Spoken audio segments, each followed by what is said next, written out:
Toodle Pip Home Trees. It's your host, Chris, Corey, and Donnie. Welcome to another goodie bag edition of the More Gooder Than podcast. On these extrasodes, we reveal the movies for the next main episode, read your comments, listen to messages from the hotline, and do another segment of MGT Light where normally we would discuss something we've been doing during the week, but this time we'll be having a special guest to discuss some exciting upcoming news for MGT. What? Dun, dun, dun. Dun, dun, dun. That squirrel video is still funny. The dramatic squirrel. Yeah. Oh my gosh, it's so good. So next week's main episode is titled "Rigas with Altitude." I said Rigger. Rigga. No hard R's. Yeah. I was. This isn't the title I wanted, but it's funny, and we will go with it. And just remember, it's not the title I wanted either. Yeah, I know. Just remember, everybody. Can compromise. Yeah, you compromise. Yeah. And we'll feature the movies Cliffhanger and Vertical Limit. Please, I don't want to die. You're not gonna die. Don't let me fall.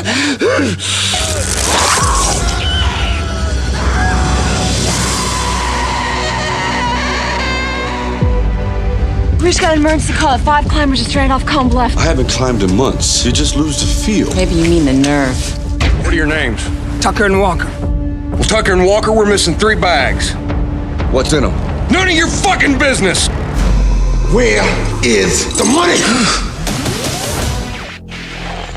Summit team, this is Base Camp. Weather tracking shows storm building at 26,000 feet. Advise return. I repeat, advise return. I'm pulling the plug. I thought I was paying you to get me to the top. I think we should keep going. I think we've lost the Summit team. This is Base Camp. Do you copy? Come in. Peter, I got 22 hours if they're lucky. don't risk it. I won't let my sister die. That's gonna be a speed ascent climbing in pairs. They think it's suicide. I'll write a check to whoever goes. $500,000. Now, the lives of 3 My brother's got explosives. Says they're gonna blast their way down. Strap on the nitro. will depend on the courage of 6. On a rescue mission, we don't vote, we don't question, we don't argue. You listen and do exactly as I say. My sister's dying up there, Mr. Wick. Up there, you're not dying. You're dead.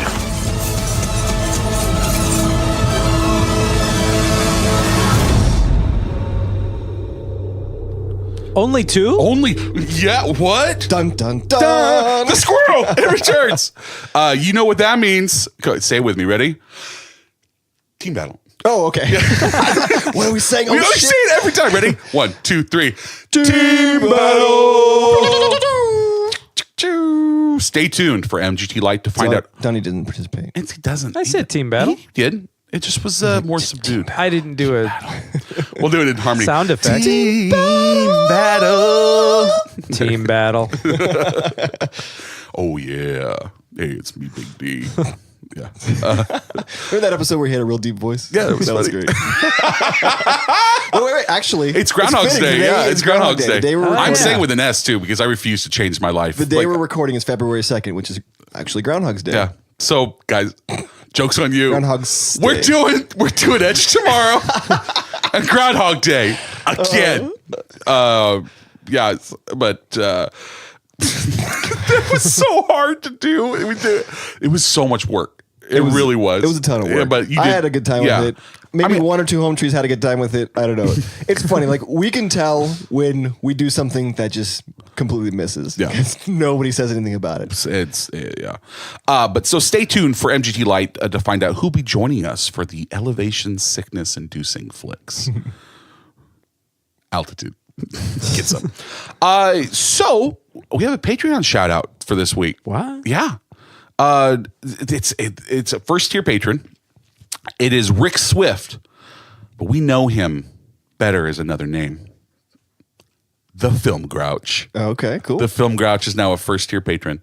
Rick Swift. Rick. Like Taylor. Yeah. Shake it off. Shake it off. Oh, I went Rick like, never gonna give you up. I was Rick James, bitch. Cocaine's a hell of a drug. But he just said we were the first podcast he ever listened to, and he still listens to us. That's tight. Cool. Right? Doesn't that make you feel really, really good?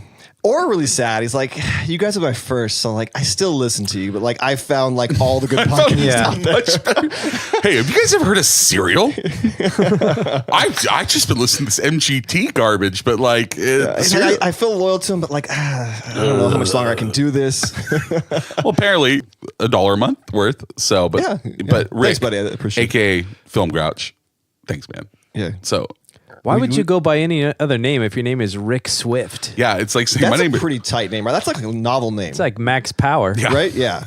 Like Rick Swift, detective extraordinaire. Or something. PI. Or Major Rick Swift. Have no fear, Rick Swift is here. Yeah. Swoops in with his cape. Yeah, he's comes in, really complains about the movies. Or he goes back into his trash can and he goes like, I love trash. What is this? Oscar the Grouch. Oscar the Grouch. Yeah. Does he sing? I don't remember Oscar ever getting like enough. Just doing it. Just doing what I just did right now. I was gonna say Oscar would never sing. He's too grouchy. Plus, Oscar he sings the I Love Trash song. Oscar is obviously a Time Lord because he has it's bigger on his trash can is bigger on the inside. Yeah, it's like the bag of holding or something inside. The bag of holding. Yeah. I went Doctor Who, you went Taz. It's all good. Hey, Don, you enjoying that Taz balance arc? Having a good time, huh? Sure. Yeah. He even messaged me instead of listening to Taz Balance. He decides like, oh hey, I'm gonna check out this whole other RPG podcast. He's like, I've got like a hankering for a good RPG like real play podcast. Yeah. But I don't want to do Taz, so I'm gonna do something else. Androids and Aliens, So he's part of the he's- Glass Cannon podcast group. Androids and Aliens is fantastic. You They're know what? probably great. I bet they are. I did. I downloaded the first episode to check it out. I'm looking forward to it because I've caught up on Taz, obviously. Yeah. So Cool. no, I have 2 episodes. Yeah. I'm not all the way caught up. Like you were pausing to let it to binge it. Pretty much. Well, what happens is that when I'm listening to those, I actually want to be sitting down. Yeah. And I never listen to podcasts when I'm sitting. I'm out. I'm building fences, whatever I'm doing outside. So like it's for long drive. So I save Taz for like long drives. Yeah. When like I can just be entertained the entire time. And that's how it is with most of the actual play RPGs. Cause like there's a story going on. Like you don't want to miss it. Yeah. When it's more the conversational ones, it's like you're following the conversation. Anyway, Rick, Film Grouch, thanks, man. Thanks, buddy. So shout out to you. Shout out. I love Rick. He just joined I will Patreon. send him some like extra skin cells. That's what I sure hope so. Then he can clone you, skin that clone. Yeah. Because they're not real people. Everybody wins. Yeah. No. According to Jinteki, clones are not people. Oh, man. A Twitter poll was ran. Work that poll. You're welcome, everybody, for saying it. Because apparently that's the How thing. much did Moulin Rouge win by? 56%. Yeah. It was a lot. Of course. Yeah. And no one, it's an Academy Award winning somehow masterpiece. After releasing the episode, I realized that we made a grave mistake. Oh. We were totally wrong, right, Chris? Apparently. Because we were wrong. We didn't like Jesus Christ Superstar, and that's the wrong opinion to have. Oh my gosh. Yeah. We have never received vitriol like that from anybody. I've never heard of Nan being angry. She's just always the sweetest lady. People I think we like hit her trigger. Like yeah. hits were taken out. Like you guys Oh my have gosh. contracts. Yeah. I've been looking over my shoulder all week. Yeah, she commented on Instagram. I think she left us a voicemail. Like we'll get it all out. But like there is some pure. And I want to put for the record, I didn't say that this movie was garbage. Oh, I didn't. I did. No. I'm just saying. I'm not going to deny it. Don't loop me in with Corey, man. Like I said, it's not my favorite. I said I was glad I liked it. I said that there was some issues with it. Right. Yeah. I mean, like, it's recorded. It's out there. My opinions are out there. Yeah. But Corey now, but the thing is Corey, after you were listening to it and you re-listen, When I was to listening to the soundtrack. episode and editing the episode, and I was like putting together the medley for the reveal on the goodie bag. Yeah. I was listening to a couple different tracks to find Right. the best ones to fit, and I sort of enjoyed them, hearing them like a second time, and I was like, you know what, this could grow on me. So I'll give you that, Nan. I'm sorry. I am sorry that I offended you, but I'll give you that. Like maybe with some time, we can grow to love each other, me and Superstar. Well, I'm glad for the medley you went with the Judas, like Heaven on Their Minds, like funky, like guitar. Yeah. I had a lot of different ideas for each movie, but I just was like, you know, I'm going to go back to sort of like whatever just stands out as the best to me. Right. So I picked the one I know that you love, which is I Want to Hold Your Hand. Yeah. That performance that she does is so amazing. I think it's the best one. And like everything else is, there's some good song. It's Beatles music. I love the Beatles, but like her arrangement, slowing it down, making it more mournful. It's really good. All I the had rest a hard of them, time cutting that down to about just 20 seconds. Like I wanted to just like play the full like 3-minute song. Yeah. But I knew that like those reveals need to be within like a certain constraint. So I think it turned out pretty good.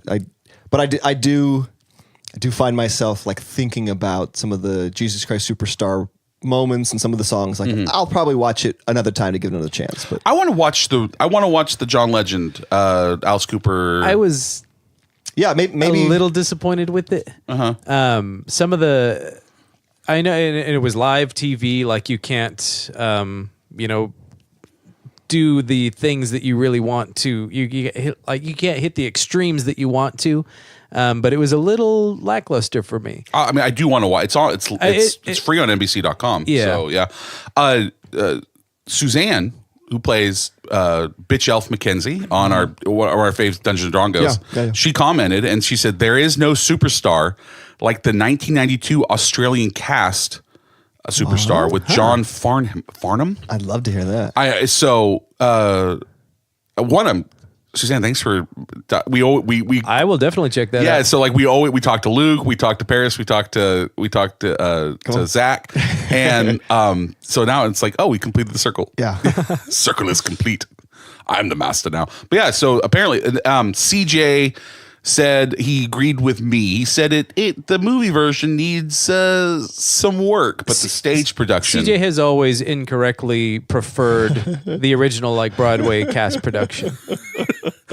I don't know, man. CJ's got some good opinions. I mean, it's cool. Like it's. I guess there's hope because CJ has been in the family for decades. Yes. And he's got that opinion, so like I guess there's some hope for us, Chris. Like we haven't been still love us. completely excommunicated. That one has like Murray Head as Judas and the dude from Deep Purple, I think, as Jesus. All references. I have no idea. Deep What Purple is Smoke on the Water. Anthony, Giles's brother.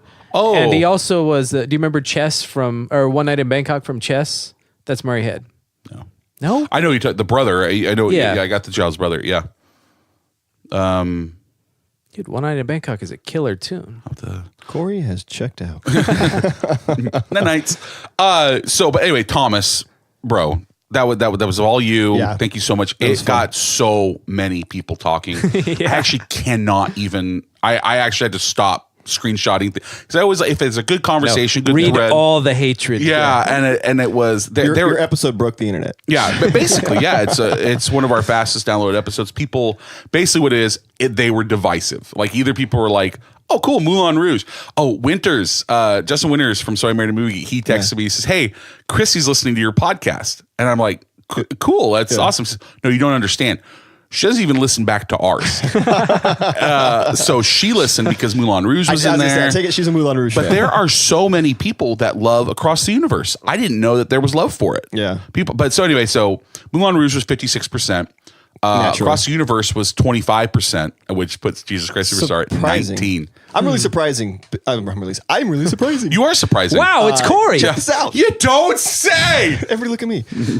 No, I'm really surprised at that. I really thought Jesus Christ Superstar was going to be a contender because I thought it was going to be that old love that everybody loves that.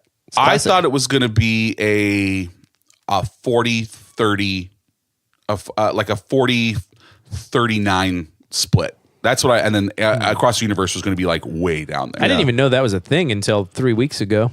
Across the Universe? Yeah. Or Twitter polls? No. What's a Twitter poll? Yeah. Huh. Twitter poll. No, I was not aware of Across the Universe. Yeah. The soundtrack is better than the movie.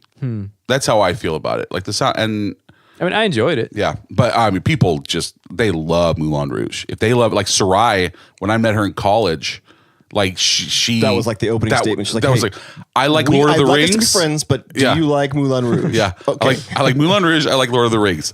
That is all you need to know about me.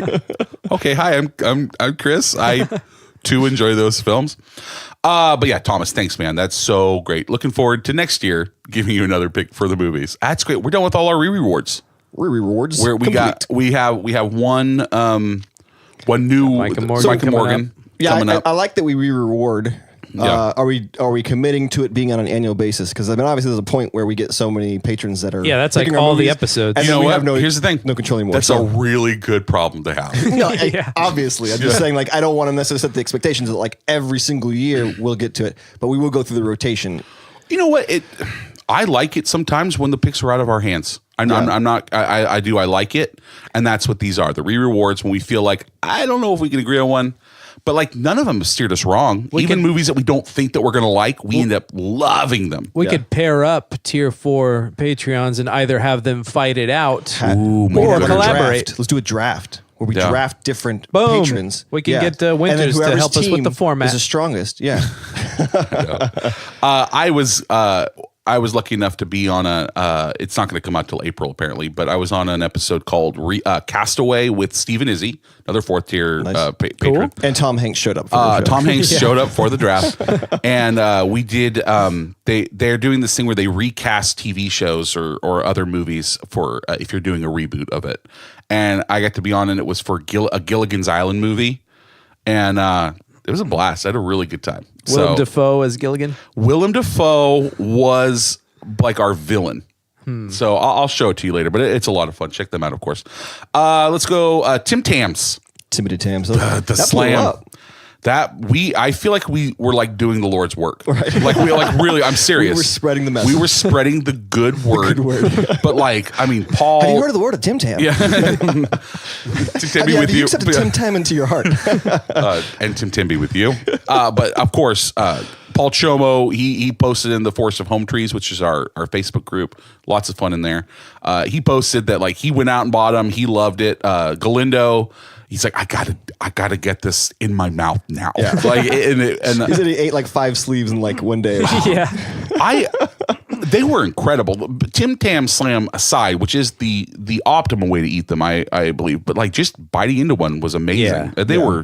They really are out of this world. But I feel like Tim Tam Slam is a commitment. Yes, but we did the ends wrong. I bit off the entire end. It's just the corners. Yeah, and so that you get a longer straw, quote unquote. But but it's fine. I mean, it worked out, but it would have been. It was your glaring ignorance that caused me to spill my tea all over myself. We did it American style, just big and overblown. Bite a big piece of it. But Winters said, "Hey, good job on your mystery snack challenge." And he said it was pornographic, which is great. That's totally on brand. So that was so funny. Santiago from Weird With You, he says, to be fair, you don't know that my hands don't actually turn into feet. And he says, that's a hand-foot prejudice. And I forgot that they had a big, long thing about like hands, feet, elbows, ankles. Like there was that was like a year ago that they did that. I posted out there on social media, what's a movie you watched when you were younger and loved, but haven't watched it lately because you know it wouldn't hold up to your standards now. Basically, you haven't watched it to preserve its place on the pedestal. And because I was thinking about it, and I had 2. And it was the Disney version with Chris O'Connell from Vertical Limit. Chris O'Donnell? What'd I say? Chris O'Connell? Yeah, Chris O'Donnell. They're all the same. But the Three Musketeers movie with Kiefer Sutherland and Charlie Sheen and Oliver Platt. Remember this? Rebecca De Mornay. Tim Roth, not Tim Roth, the guy from I do remember the guy who plays Guy Gisborne in Robin Hood. What's his name? Right, you know who I'm talking about. Deep, gravelly voice. Yes, he played. Anyway, I remember that movie like it was the greatest movie ever. There's no way. Michael Wincott. Yes, Wincott. That's it. Good job, man. Is it Michael? Sure. But so, and then the other one is I don't think I've seen it since I saw it in the theater when I was like 12, but The Mask with Jim Carrey. There is no way that it's even watchable now. There's no way. Well, see, we've covered one. I remember loving The Rocketeer, and then when we watched it, I was like, this is shit. Oh, yeah. Willow just killed me how much I didn't like it this time. But like you remember loving it, right? I loved Willow when I was a kid. Childhood dreams dying. Yeah. I know. Like, I was so bummed that I didn't like it. So, and it was just kind of funny because like, I'd love to watch this, but there's no way. There's no way it's watchable. Yeah, just let it stay out there. Let's stay in the perfect. It's perfect in my mind. Yeah. But can you guys think of any that like you kind of know? No, that's why I was thinking right now. Yeah, so like, Rocketeer. Rocketeer was the one that came through, and I was like, oh yeah, well, we've actually watched that one. Anyway, it's just a thought. Yeah. Ghoulies. I'd never seen Ghoulies until we watched it for this show. Do you mean Critters? No, I'm talking about Ghoulies. Oh, okay. This is kind of a little bit different, but I'm just saying I always thought Ghoulies was better than what it actually ended up being because we used to talk about it as kids. We'd talk about Critters. We'd talk about Gremlins. I don't remember that. And other kids would talk about Ghoulies. And so it was just this thing. We'd always talk about these little monsters. And we'd play the Ghoulies are going to get us. So I just always thought it was on the same level with those other two movies. That's really funny. And then when I saw it, I was disappointed. Yeah. Like, it is not. No, it is not at all. It is not. Anyway, I just was like, there are movies. It's like, no, let's keep them. Let's keep them there. Yeah. Let's see what else we got here. Being from southernish California, we never experienced the winters that some of our home trees do. Send us pics of your craziest frigid temperature adventures so we can see what it's like. Best one, get some swag. The pictures that the Arctic home trees sent in from the polar vortex. Shampoo, who apparently should have replaced me on the podcast. Shampoo, he showed me pictures of the outlets. The outlets, did you see that? Yeah. And the frost is coming in from the outlets. And then let's see, someone else, the person actually won. There shouldn't even be any moisture in there to freeze. Right, I know, right? It's just insane. Juliet, she's a new home tree on Facebook. She won with it, which we'll send her some stuff. She won her doorknob on the inside was frozen. She it was like frost all over her inside doorknob. No, Juliet who plays you guys can't hear this. I'm shaking my head. No podcast. Oh, that's who that is. Yep. Oh, okay. But they call her they call her Juju. Juju. That's why. Okay, I'm like, I really should have put two and two together. Hi, Juju, you get some stuff. But yeah, well, that's good. You didn't know who that was, so no bias. There was no bias there whatsoever. But like, of course, Santiago and Justine sent in pictures. Tony, East Coast, same thing. My word, I'm so glad we live in California. Right. Yeah. Like, it just like, everyone's like, oh, why, you can live anywhere. Yeah. It gets hot, but like that's we don't have to like destroy our lives because I do not mind the heat at all. Yeah, we get some hot days and could be a little cooler, but I can take it.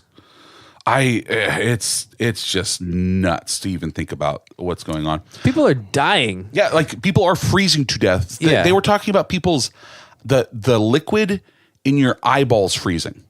Yeah, like fuck that. F that. Pass. Like, hard pass. I don't understand why people live there. I was listening to another podcast and they were talking about what podcast was it? If you want to give them a shout out, it's a Sofa King podcast, another local podcast here in town. Guys. Okay, so I'll cut that. Yeah, you were listening to nothing. Nothing. And they were talking about this massacre that happened on this island in, I thought it was Alaska, but it actually was somewhere in Canada. Okay. And the Inuit people lived on this island, didn't have a whole lot of contact with anybody else. Mm-hmm. And a missionary came. And that missionary died from being frozen to death? He came and he wanted to spread the word to them, but they didn't speak English or read or write or anything like that. They used like pictographs. So he somehow like got to know how their language worked, went back, translated the Bible as much as he could, I guess, into like pictographs, and then brought it back to them and spread the word of God. That's hardcore right there. Yeah. I like that. And then he left. Yeah. And so they then ended up having this really hard winter, and there's really like nothing to do in the hard winter when you're up there. So they just all started reading this book, and they got like really into it. Like it merged with their own culture about spirits and stuff. And they kind of all went a little crazy. Like one guy declared himself Jesus Christ, and the other guy declared himself God. And they started like getting people to do like go out, walk out without clothes on because Christ had I'm not laughing because that's horrible. It was just the worst possible time. Pretty much. Leave me alone. Anyways, it was just they talking about how they all died because like they believed that they were going to ascend to heaven, so they took all their clothes off in the middle of the winter and just like instantly like froze to death. Yeah. Thanks, missionaries. I mean, the pictures I see of people, the throwing the hot water, which we've seen this has happened before. This isn't, but I don't know. We hadn't had a podcast when the last polar vortex, but like throwing steaming water and all of a sudden it just turns to snow. Yeah. I think that's insane. And then like I've seen people blow bubbles, like, like soap bubbles or whatever. Yeah. And then they freeze in midair. And it's just like, what? Earlier in the week, I I don't was know why people reading live there. I was reading the news, and the headline said, Good for you, man. "Polar vortex bears down on whatever," and I saw polar vortex bears. Like, what the fuck is that? That sounds badass. Oh my gosh, that's crazy. But I misread it. Oh, that's a bummer. There are no such thing as polar vortex bears. Oh, but are there? Yeah. Oh man. Oh, geez Louise. I had read some on Tumblr. I thought that especially Donnie would find funny. He says, sometimes in daily life, I like to pretend I'm a time traveler from late medieval Europe, and I'm just effing amazed by all the luxurious life. So he says, let me tell you, 14th century me is really impressed with modern me's easy access to pepper and cinnamon. You have multiple purple garments? You must be a person of some wealth. These chairs are fantastically luxurious. I've never seen so much salt in one place. Anyway, I just thought it'd be a fun game to play from now on. You have multiple pairs of shoes? Yeah. You bathe more than once a fortnight? Or what? I don't know. Anyway, I just thought it was funny. I know that we have hotline messages because they were piling up our inbox. So hotline? Let's hit that hotline. No, when that hotline bling can only mean one thing. All right, let's jump into it. Voicemail numero 10. Are you sure you want to do numbers? You sure about that? Voicemail. Voicemail. So I was thinking, did More Gooder Than ever do an episode Vizzini on 3 zombie films? And I can't recall if that's ever occurred. So, since I'm not sure if that's there, I'll have to go back and check the back catalog. Zombies haven't. Until you guys do one, though, I'm going to have to ask all three of you to do your best impersonation of a zombie that you possibly could come up with. I'll even do one first. That's pretty good. I like his zombie accent. Look forward to hearing it. Thanks, guys. That's Super Movie Brother Dave. I think I got one. Okay, go for it, buddy. I'd have to know, my lord. I'd have to know, my lord. That's my best zombie. Jesus Christ was a zombie. He rose from the dead. Yeah. That is technically correct, Yes. which is the best kind of correct. Yeah. But Jesus he didn't sing that. That's his song, right? Yeah. He doesn't sing Yeah, that that's one. him. That's him singing from to Gethsemane. God. Yeah. See, look it. This guy knows. Yeah. You're not a true superstar. You're right. I'm sorry. You know what? I'm so sorry. Best zombie. Okay, let's see here. Brains. There you go. That's what I got. I like the ones that like gurgle, so I'm gonna say That's good radio right there. That's good. There you go. I don't think has Super Movie Brother Dave ever called in before? no. I don't think he has. He's a nice podcasting voice, doesn't he? Yeah. I don't know how Philadelphians even like survive. Like they just it's got to be so cold That there must too. have taken a lot for him too to give us a call, knowing that I'm here, a Patriots fan. I know, right? Yeah. The Patriots are going to the Super Bowl again. Yeah. To fix the mistake that they made last year. Ugh. But that Anybody that calls the New England Patriots underdogs is insane. It's just like it fuels the stupid New England rage that somehow gets them like, oh, Patriots are underdogs. No, they will have 6 Super Bowls by the end of this weekend. I hope they do. They get called when a team has won 5 Super Bowls together. Basically, a coach quarterback combo has won 5 Super Bowls already. Yeah. Never called them an underdog ever. Why would you do that? It's just stupid things. Anyway, got another voicemail? It might be strategy though, like because the Patriots feed on hate. I know. That's what I'm saying. Why are people doing this? Stop it. You just feed. It's like they're like the emperor. Good. But if you sort of you downplay it a little bit, like they're the underdogs, then maybe that takes some of that energy away from them. That's what I'm saying. They feed on the hate, so that's probably a strategy. Like nationwide, everyone's just trying to make sure that they don't have that hate energy going for them. Don't call them underdogs. I don't think that's hate. I think it's the opposite. I think if people were complaining like, "Oh, they've won so much, they're going to win again. I don't want to see." No, it," they feed off the underdog thing. But they've never been an underdog. But they like to say, "Oh, we're the underdogs." Like, no, you're not, Tom Brady. TB12, get out of here, goat. What else we got? Let's see what else we got here. Thanks for the other day. And no, we have we? Wait, hold on. Have we done zombies in any form? I don't think we have. We do need to do some zombies. Like. We have because we almost did 28 Days Later, which are rage zombies. I know they're not true zombies. Yeah, that's the thing is we have to pick the right category of zombies. Yeah, because there's the running zombies or there's the shambling zombies. 28 Days Later is an incredible. That's film. amazing. Oh, I'd like to do like 28 Days Later. Like I know I Am Legend isn't really quite zombies, but it's in the same vein. It's we call it not quite zombies. Yeah, right. The remake of Dawn of the Dead is one of my favorite running zombie one? movies. Yeah. Right? I thought it was really good. Ving Rhames and yeah. See, more modern zombies it's a sickness takes over humans, and humans just become like a giant herd of like murderous, undead things. But they're not really like they're just sick. They're not necessarily dead. Whereas like original zombies are like they crawled out of the grave. Honestly, they were brought back with some sort of like voodoo magic. Being in a graveyard would probably be the safest place to be during a zombie apocalypse. They're not getting out. Yeah. Like it's just wait. Because like they're not super strong, they just can ignore injury. And the actual zombies aren't going to go there because there's nothing to eat there. There's nothing to eat there. Yeah, it's a good. Well, plan. I mean, the whole zombie you can't really like apply logic to zombies, anyways. Because I mean, what's making them move? You know what I mean?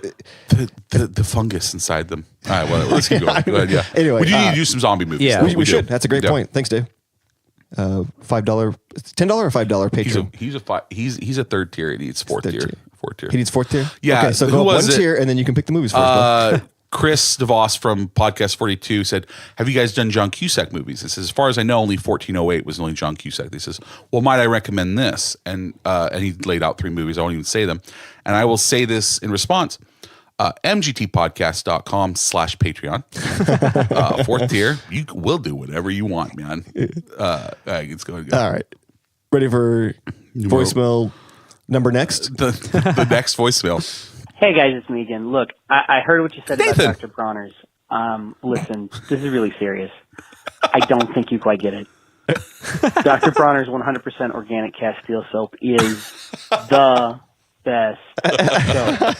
I mean, old Doc Bronner himself claimed that there were 18 different uses for his soap. It's on the label.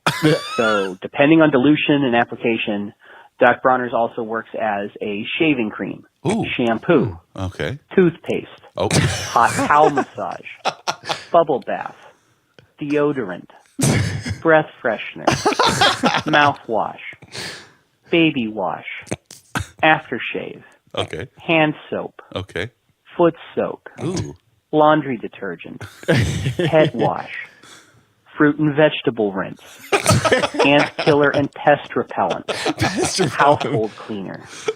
And you know what? You take the loofah, you put a little dollop on it, and you exfoliate, you get all the junk off your disgusting skin. It's clearly the world's best soap. All other soaps are number 2 or below. But I guess if you must, they also make a bar soap for sissies. I mean, think about it, guys. Nobody ever jokes about dropping the loofah in the shower, if you get what I'm saying, Donnie. Valid point.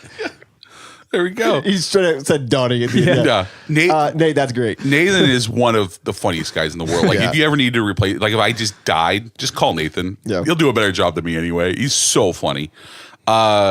If we're going to do MGT Light with some guests, but if not, I was actually going to go pick up some Dr. Bronner's and some Colonel Conks and like have us test it out or whatever. Tried his mouthwash. I just really enjoyed our Tim Tam Slam thing, and it's like, there's lots of products we can keep doing that people mention all the time. Like we were thinking of doing like almond peanut butter. I was going to get some peanut butter and almond butter, almond peanut butter. I'm going to mix them together. Oh, crazy witchcraft! So, I know, yeah. I mean, I know what I said. Johnny! Colonel Conk is not as multi-purpose as Dr. Bronner's, but there is no finer shaving soap. Yeah. Thanks, Nate. Yeah, thanks, man. That was actually really funny. That's a good like repeat. I can't do a loofah, man. I just can't. I can't. It's gross to me. Oh, I've done it. Yeah. All right. Voicemail number next. Chris, Corey, Donnie. Hi, guys. Paul. This is Paul. So for the first time, instead of having to choose the movie I like the most, I have to choose the one that I hate with the fire of 1,000 suns the least. And I don't know which one that is going to be. But, for polls like this, I really, really wish you would just include like an ISIS beheading video just to make it easier for me, because I'm gonna have a really hard time voting for the one that least makes me feel like jumping out in front of a speeding dump truck. So thanks. I love you and I hate you. Goodbye. Love you too, bud. Love you too. He's a Floridian, so he understands what it's like to not have a crap winter. He gets like he was wearing shorts the other day too. Yeah. I wonder, what did he actually vote for? Oh gosh, that's a good. Well, actually, what did you vote for, man? Probably. Gosh, who knows? Like, yeah, that's some strong feelings right there. And that's what I was saying. Like, that was just a microcosm of like all of the conversations that were happening because of this podcast. Like, people, like, they either worship these films, like the Cars apparently do, or they hate them, like Paul Chomo. Yeah. All right.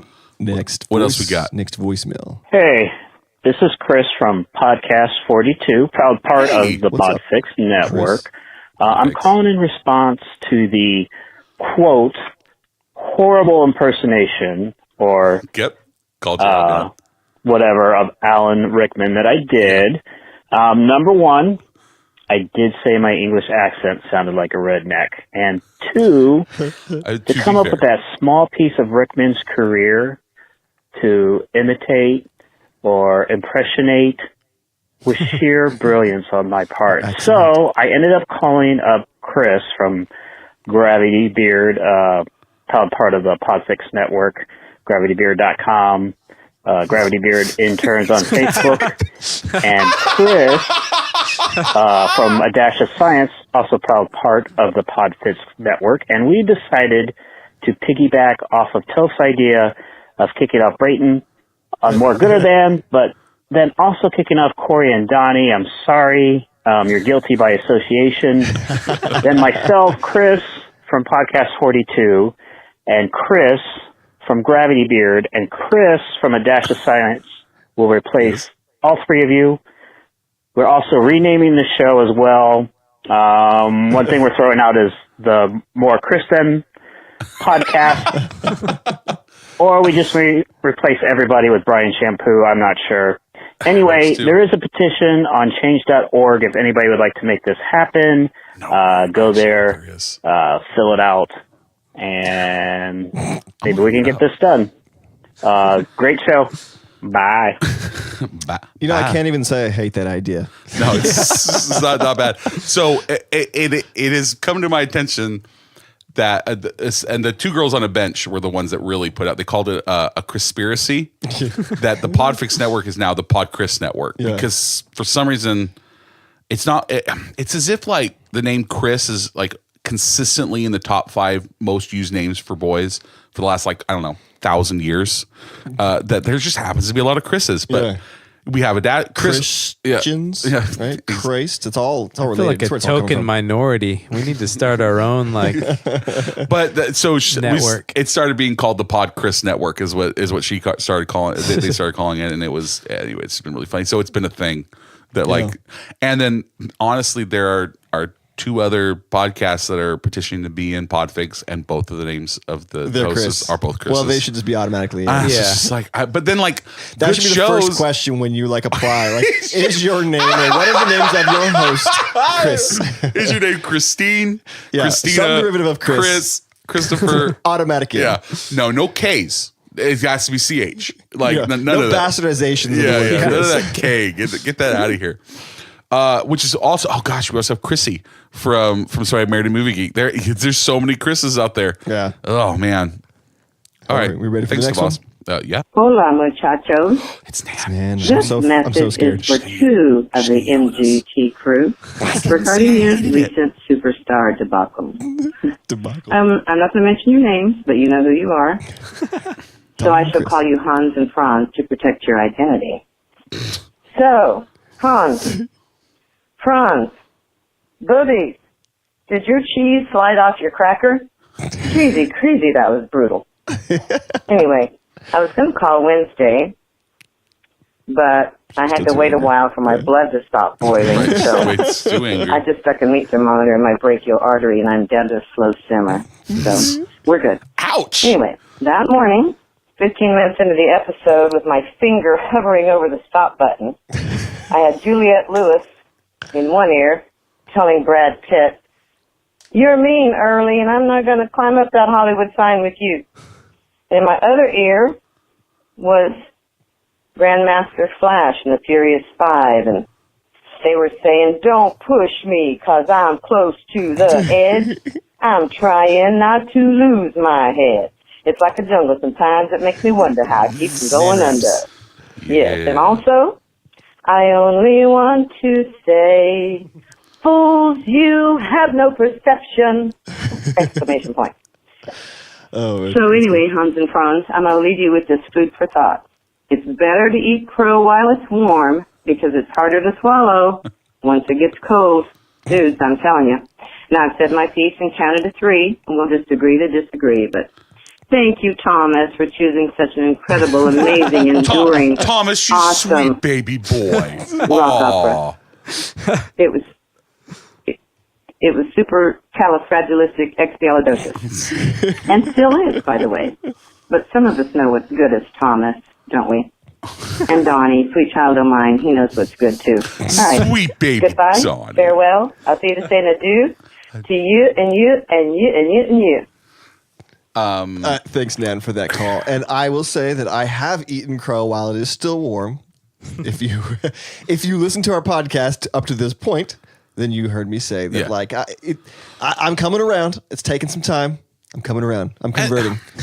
I still say about it though that like the music is good and everything, and don't loop. I did not say it was garbage. Just for the, I will own it. Yeah, I know said it was trash. Yeah, I know. It's a garbage pile. No, there is evidence because it's recorded evidence. But like I documented. Don't evidence. loop me in with. I just didn't love it. That was. So are you Hans or are you Franz? I don't know. Either way, I'm here to pump you up. It's nice.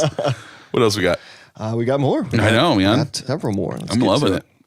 The next one. What's up, nerds? It's the Film Grouch. Yeah, I'm Hey! the guy that wants to wear Donnie as a suit or whatever. I can come up with a better joke because that thing's getting a little stale, I think. Look, the guy loves Big Trouble in Little China. That's my jam, man. I gotta love a guy that loves Big Trouble in Little China because that's one of the best movies ever made. Jack Burton, all that good stuff. It's like the precursor to all the movies that they're making now with all the Avengers movies. It really is. It's basically the Avengers of the 80s, if you think about it, because there weren't really great movies like that. Solid point. Comic book 100% kinda, correct. Great geek shit like that. So, I don't know. You want me to call you, so I'm calling you. I don't know what to talk about. Everybody always thinks that, people know what to talk about, and I really don't know what to talk about. I love movies. I love you guys. You guys got me really into podcasting, and I'm doing that now, too, because it's a lot of fun. And it's like every time I'm driving, I get to hear you guys, like, steer with me. So sweet. But I got to bust your balls on some stuff. This Tim Tam shit, that's pretty, it's pretty gay. Do a Tim Tam slam. No. Isn't like Australia known for like Vegemite? Do some kind of Vegemite shit. Do some We did do shit with, Vegemite. like, retro guys or something like that. Because that would be much better than Tim Tam drinking tea slam. Anyway, I'm Film Grouch, and I just wasted about 3 minutes of your life. Bye. Bye. No, bro. One, our love of Vegemite is well, like known. Like we love that stuff. Yeah. We tried it. I love it. Let's temper the rhetoric a little You're bit. right. Yeah. I put it on my gums like cocaine. That's pure. We tried it. No. No, you were fine with it. I've not had it again. Yeah, me and Donnie have been not eating bread, and so we've been thinking like, oh man, I'd love some Vegemite toast right now. I really My would. love of salt just includes Vegemite automatically I gets a see why pat. Donnie likes it. Yeah, because I've tried his. What were those prunes? What were those called? Saladitos. Those are rough. Those are I rough. almost died eating those. So I know Donnie likes his salt. Oh my gosh, brutal. Yeah, let's do more. Also, don't say things are gay. All right, last voicemail. We got more? Jeez. Hey, this is Chris from Dash Science Podcast, and this is the method in which I speak. I'm just calling because I heard you guys are holding open interviews for a new Chris, for the new More Chris Than podcast, and I thought I'd check that out. I think I'd be a good fit. I'm definitely a pretty good Chris, I think. I've got a lot of experience, many years of being Chris. So I guess, hey, let me know. Let me know how that goes. I'd love to try out. Thanks for allowing me this opportunity, guys. All right. They're all banding together. I love Podfix, man. The network is just so great. Yeah. You know what? That's full collusion in the background. I love collusion. That's science, Chris, right? That's science, Chris, yeah. He 100% cannot replace our Chris. I have to be more intelligent than our Chris.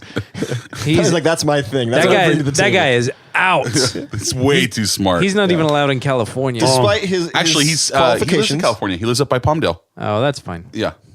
Oh, he's in now. Oh, okay. I can't do anything about it. Oh no, I duty in my diaper next to Donnie. Oh no, I'm so dumb.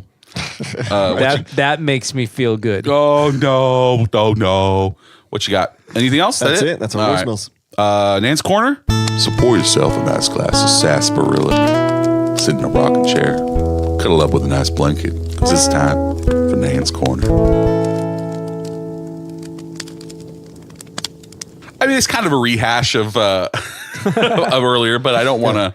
Says I'm 13 minutes into this episode and mustering every ounce of self-control I have to not hit the stop button. Yeah. So it's like... So I asked myself, WWJD. He would say, forgive them, for they know not. They're shit from Shinola. What the heck is a Shinola? It's a brand of shoe polish. So gosh. It's an old, you don't know shit from Shinola. So you can't Shinola? You can't tell excrement from this shoe polish brand. That's some... You got to really look at your fiber if that's what it's looking like. Yeah. 47 years after its Broadway debut, Superstar is still touring in North America and around the world. It was and still is a global phenomenon. I'll just let that fact speak for itself and forgive Chris and Corey. Oh, she revealed it. We're not Hans and Franz. Oh, no. Oh, no. Because my hippie heart knows the truth. There once was a woman named Nan of Superstar. She was a fan. So all the trash talkers and Ted Neely mockers will just have to talk to the hand. I love that one. That was so good. Nan's, that's why she gets her own corner. Just because something's popular doesn't mean that it's great. I'm just saying. That is true. That is true. I'd love to hear somebody calling the hotline that hates Hamilton. There's somebody out there, right? Hamilton's popular. We all think it's the greatest thing in the world, but somebody out there hates it. I want to hear somebody call in and make fun of it and hate it. Yeah, no, you won't hear that because it would have to be They're too afraid. Well, no, this is a safe space. It would have to be collect. You'd have to get a collect call because that person is in a prison for the criminally insane. Like it'd be like crimes that they've committed against nature.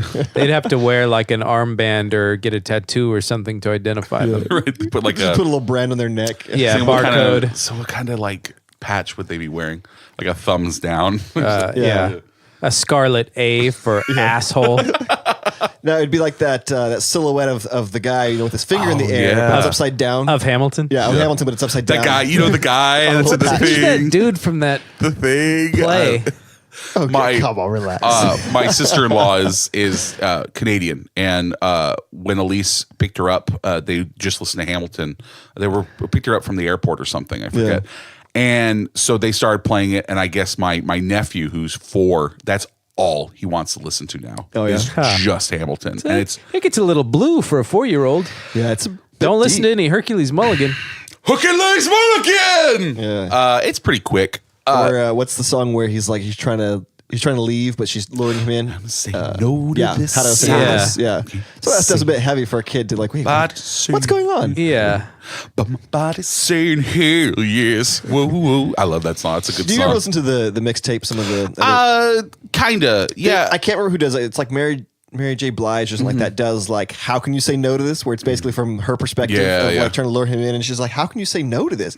There's some really clever remakes of those songs on the album.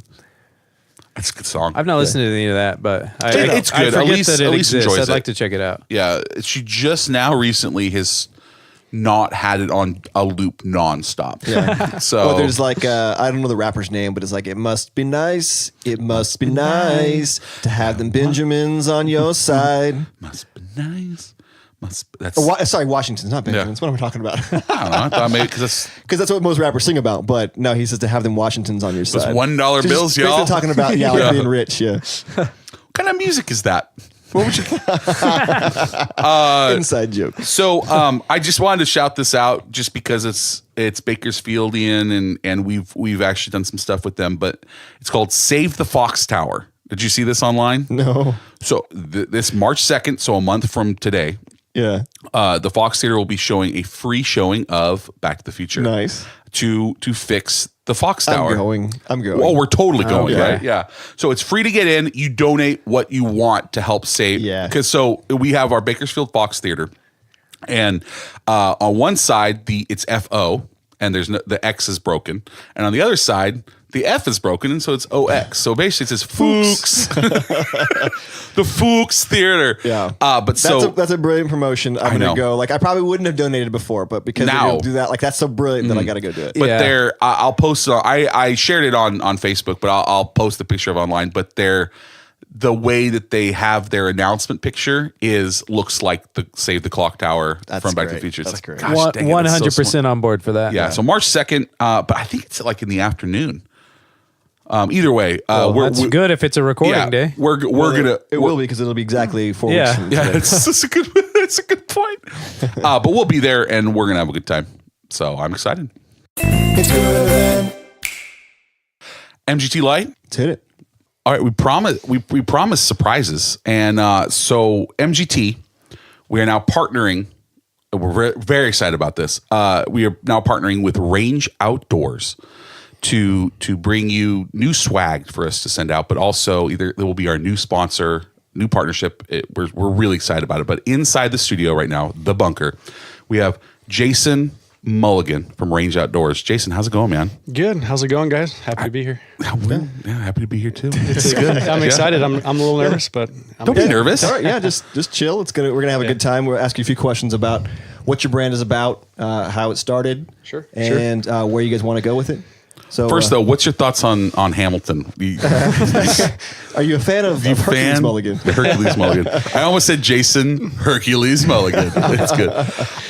But yes, tell us just a little bit about your brand, man. First off, we have a stack of stuff in front of us. Yeah, and it's all amazing. The first thing I'll say is, like, you guys got a really good eye for design, man. These are cool hats, whether you're into like getting outdoors or not. Like, I'd wear this, because I'm an avid indoorsman. So, I just wear this sitting on my couch and feel like I'm pretty cool. Yeah, some of that stuff might not make it to the fans. Yeah, he brought 3 hats, and I'm like, hey, did you bring any for any of our fans? I was rushing this morning, so I just grabbed a bunch off the shelf before I left the house. But yeah, and we'll actually put up some pictures on social media of the shirts and the hats. But it's cool stickers, man. You guys did a really good job of design. So let's just start with there. Yeah. So what made you guys decide Range Outdoors? Yeah, what made you guys decide to do this? Yeah, so I was sitting on the couch one night. It was late, and just trying to figure out. I think I had like a bad day at work or something like that, and I was like, "Oh man, I just wanted to do something fun." And I've kind of grown up outdoors and everything, so I was just sitting there watching TV late at night on the couch, and I had just bought a brand new compound bow, and I was trying to figure out. We have a few places in town where you can shoot, but kind of giving away my secrets here, but so we'll bleep it out. Go ahead. So we'll bleep it out. So I was thinking, like, it would be cool if we had a indoor archery range, somewhere where you could go and do a 3D shoot. In Nebraska, we grew up, they had, and outdoor areas where you can go and do 3D shoots and I don't know. what's 3D shoot? So a 3D shoot is like, so they have these hard foam targets that literally looks like a deer or it's a turkey, and you can practice your shooting on actual 3D targets instead of just like a target on the wall or something like that. So there's a few places where you can go and have your bow tuned and stuff here in town, but we don't have like a indoor 3D archery range. So anyway, Range, that's where the name Range came from. As I was just sitting there, I'd be like, man, archery range would be cool. And I was like, well, Range is a cool name. And then Range Outdoors, we kind of just put it together. And then it kind of, mountain range, it just kind of felt good, so that's kind of where the name came from. And then I didn't tell anybody about, Shane kind of knew about it and Danny kind of knew about. Those are your partners. Yeah. So Danny's my long time, we grew up together. So he's like one of my best friends, and Shane, he's my brother. So the three of us are the ones that are doing Range Outdoors. And, but at this point I really didn't tell them too much about it. So then I sat down on my computer and I probably came, every bit of like 20 or 30 different like designs that I was working on, and just messing around with ideas of having some sort of an image or a logo. And this one that we ended up settling with kind of stuck, everyone liked it. So everyone that I showed it just kind of grew on everybody. And that's kind of like our staple image now, that one right there that you guys are looking at on our stickers and everything. Like a mountain range and like 3 trees at the bottom. And then it says Range Outdoors inside. What were you doing before? Do you have like a background in design or? No. I literally did it in paint on my computer. I love you so much right was like now. The hardest, that's the greatest thing I've ever like heard. Literally probably like a month worth of like working on my computer, like pixel painting on literal paint, like I didn't have Adobe. I didn't have Adobe or anything like that. So how I ended up getting it dialed in is my niece works at a place here in town that's called Wall Street Imprintables, and they Brundage, she does, right? Huh? I'm Brundage. Yeah. So Shout they out. do Good place. They do a good job. So anyway, she works in the design of that place, and so I got it pretty close, as close as I can get it on my computer in paint. And then I gave it to her, and she was able to like, fine tune it, detail it out a little bit, like turn it into a vector file. Turn it into a vector file for us so we could use it and send it to, to have stuff made and all that. So that's kind of where the logo came from. And now, the one you see, this one on my head, the hat I'm wearing now, this is our second design that Danny came up with. So we just took a piece of our OG logo and pulled that out and put it on a smaller patch. Yeah, it looks really cool. Yeah. I actually remember having a conversation with you guys, and you guys first were kind of coming out with that idea, like you wanted to take the Range Outdoors, the verbiage, and have just the image. You wanted to have like an icon that represented the brand, so it was identifiable no matter what. Exactly. So even though it didn't say Range Outdoors on it, if you see it, that it's Range Outdoors. I mean, that's just you're making icons, like. I can see the Nike swoosh, and I know it's Nike. Yeah. Exactly. It has that international recognition too. Like once you guys get as big as Nike, there'll be people in like say Cambodia that don't read English. What they can see those 3 trees and know like what that represents. Oh man, I don't know about that big, but jeez. But hey, one step shout at out a to time. Cambodia right there. Yeah. So I just want to say, they got a lot of fir trees in Cambodia. I'm sure. So Jason walked in, and immediately you get the smell of like rich mahogany. the smell of like dirt after rain. He's about 9 feet tall. What are you, about 9 feet tall? Yeah. A real Paul big, that is luscious chest hair just bursting out of his flannel shirt. He is in flannel. I just want to throw that out there. I am wearing flannel today. Yeah, and hiking shoes. He's living the brand. Yeah, looks amazing. Anyway, so continue. Well, I don't know. I lost my train of thought. I'm 9 feet tall all of a sudden. That happens on this show. So you guys got started. You started to kind of have the idea. Okay, there's a brand here. Yeah, so once I had an image, I like went to Danny and Shane. I was like, listen, guys, we went to a steakhouse or something like that. I don't remember where we went, but we all got off work early. What'd you order from the steakhouse? Sorry. I think I had wings actually. We're trying to help this guy stay on track. You're derailing him.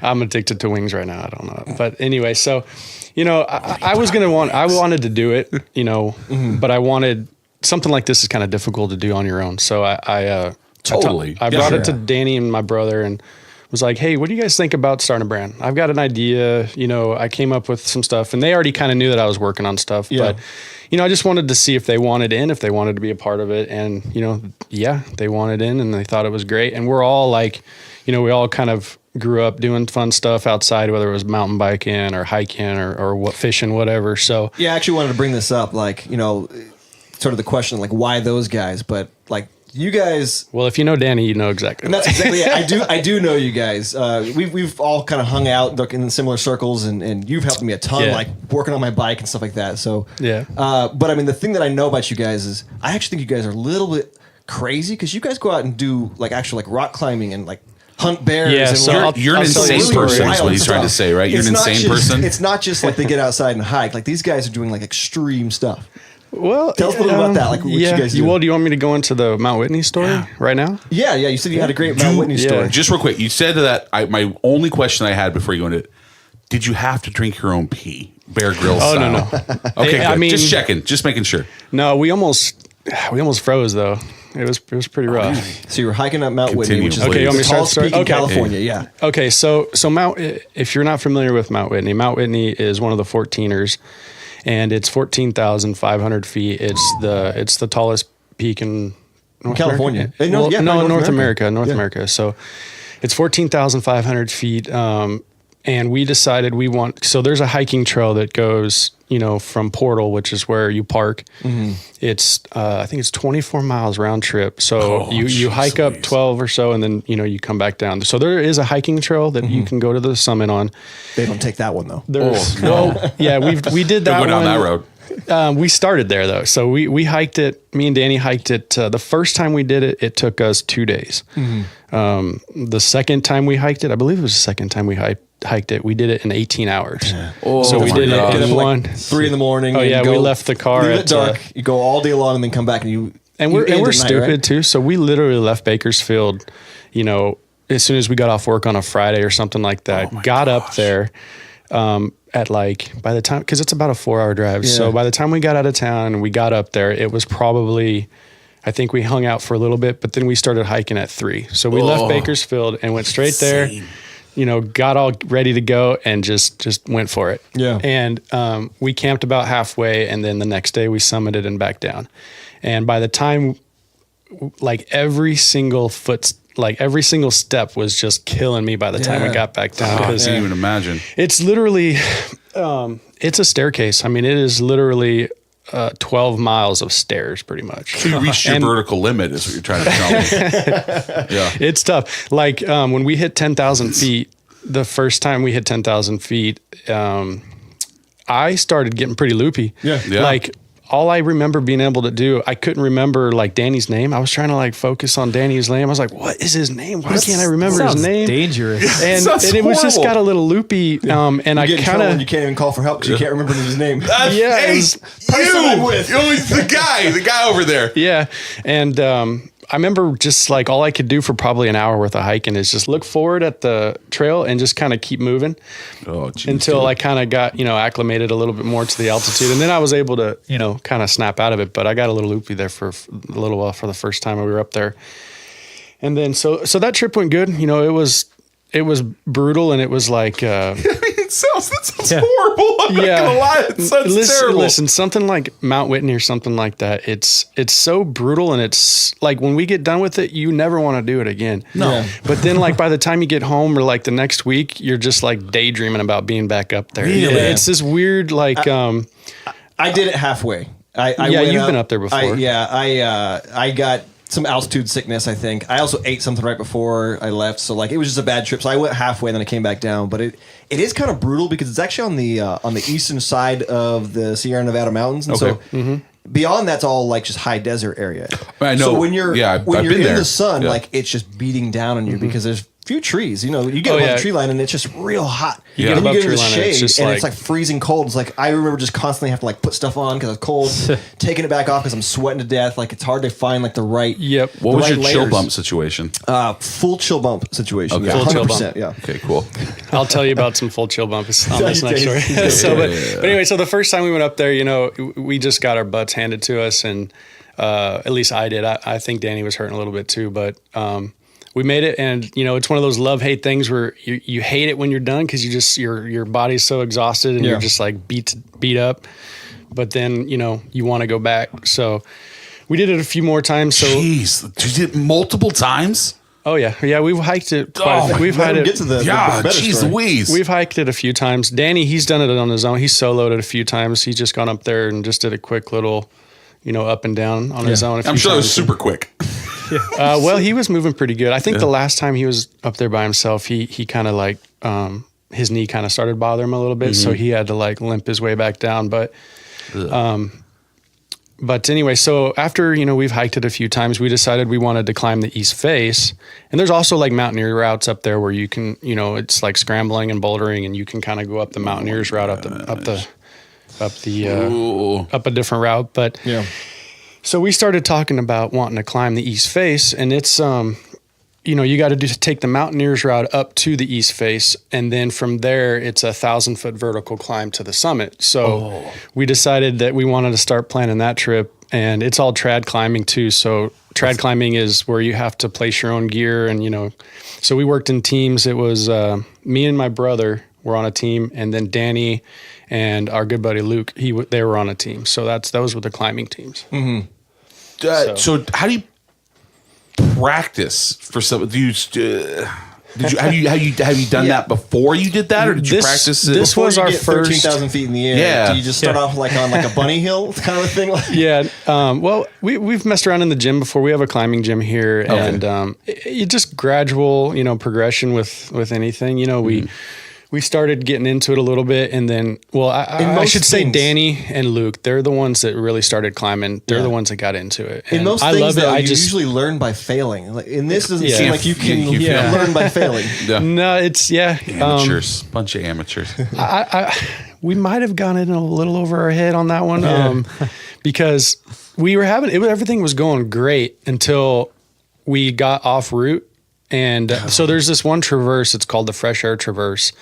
And we had a hard time like pinpointing it because everything is so much bigger when you get up there. The walls are, they're just massive. So just trying to find the route on this Fresh Air Traverse was pretty difficult. It took, so let me back up a little bit. So we started this, I think it took us 3 days when we did the east face. The first... 3 days to just do the climbing part? No, it was the whole weekend. To do the whole trip. So the first night we hiked up and found a good camping spot. So we stayed the first night. The second night, or the second day, we got up and right at the base of where all of the switchbacks are for the trail, you can take a mountaineer's route from there, and you can hike over to where the east face starts. And the east face starts... and it's 1,000-foot climb from there. So as soon as you start on the east face, you have to traverse out, and everything drops away from you. Yeah. So everything just drops out from underneath you, and you're out on there. I don't like that. Yeah. And somehow I don't even know how, but I ended up doing the lead. So I led climb the whole thing. So I was the one to go first, and I had to try and find the route and everything. And for the most part, it wasn't too hard to find until we got to the traverse, which was pitch like, I want to say like 6 or something like that is where the Fresh Air Traverse is. No frame of reference. What's pitch? What does that mean? Okay, so basically what you're doing, you're saying words that I don't know what they mean. So you're in the lead. You're actually hammering the... No. So we have what's called cams. You got one of those cool guns that Stallone has, right? Yeah, where he kills the guy with it later on. Yeah, no. Spoilers! More spoilers! Those little things that you stick into the crevices, right? Yeah, so they're called cams, and they're spring loaded, and they got a triggered mechanism to them, and you just stick them in the cracks. What's the weight threshold on that? How much can that hold? So a lot of climbers prefer to use their own gear rather than using bolts because bolts deteriorate and stuff. So somebody put it there like 100 years ago. Each one probably has a different rating. I don't know offhand what the weight rating would be on them, but you can fall on them. They're pretty strong. They can hold up to 3 people without having to cut the rope, is what you're trying to say? Well, 2 is the max. Third person you have to cut it. Yeah, exactly. Especially if you're only hanging on one. We should probably do this after. Should we do it after? No, you're good, man. Yeah, keep going, please. So that's what you got to climb. There's not a bolt. I think there are some bolted routes, but the one we were on, you had to traditional climb it. That's why they call it trad climbing. Oh, geez, and so you got to have a full rack, and then you and then there's nuts. They call them nuts. Nice so it's rack, like is what you're saying. Well, Danny's got a nice rack. Okay, cool. Yeah. Danny and Luke got the nice rack. You got a nice rack and nuts. Both. Yeah. So nuts are they're just a little bit smaller, and you can put them into smaller cracks and stuff like that. So they tend to be those smaller racks. The racks I've seen. Right. I mean, there's some racks that are smaller than The extremely large nuts are probably about the same size as some of the smaller racks. But in general. I've only got about climbing gear. Chris. Yeah, climbing gear. Sorry, I've only got 2 nuts. I've got one little one and one big one. All right, we're getting you off track. Let's get you are getting me a little off track here. That's what we do, though. That's our thing. You guys are good at it. Yeah. So everything went smoothly, right? A pitch. So did you live or die? Well, we lived. Okay, we did cool. live. So much better story than him dying. So a pitch is about 100 feet at a time. So to climb the east face was 10 pitches, and you do 100 feet at a time because your rope's only so long, so you can only do so much at a time. That's what they were doing in Vertical Limit when he stopped and was like hooking up the ropes and everything. Just on a little ledge. Okay. Yep. So like Sounds when we horrible. first started, it was a traverse out, and you basically go out and you set up at what's called a belay station. So you put multiple cams in and you set up a belay station, and then you bring the next person to you, you regroup, and that person cleans all the gear as they're coming toward you. So you never leave anything behind. So one person goes first, sets all the gear, you do one pitch, and then the person behind you, your partner, they clean the route and they bring everything up with them, and then they move up and do the next pitch.